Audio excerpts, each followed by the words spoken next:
Kinumpirma sa isang text message sa Senate media ni Senate Impeachment Court spokesperson Attorney Reggie Tonggol na natanggap na ng impeachment court kaninang mga alauna ng hapon ang tugon ng House Prosecutor sa answer ad cautelam ni Vice President Sara Duterte, kung saan mismo si Senate Secretary Renato Bantog Jr.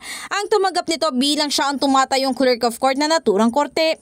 Matatandaan sa isinumiteng dokumento ni VP Sara sa impeachment court, iginit nga niya na dapat lang na mabasura ang ika-4 na impeachment complaint laban sa kanya dahil sa paglabag nito sa 1-year bar rule. Maliban pa nga roon, ipinunto rin niya na wala sa reklamo ang malinaw na paglalahad na mga pangunahing facts o katotohanan na sumusuporta sa kaso.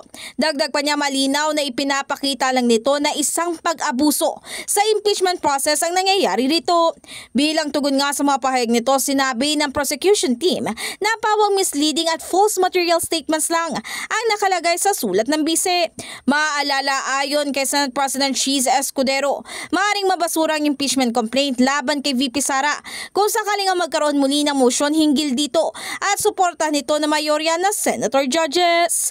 In the heart of changing lives, ako si Brigada Ann Cortas ng 105.1 Brigada News FM Manila, the Music News Authority.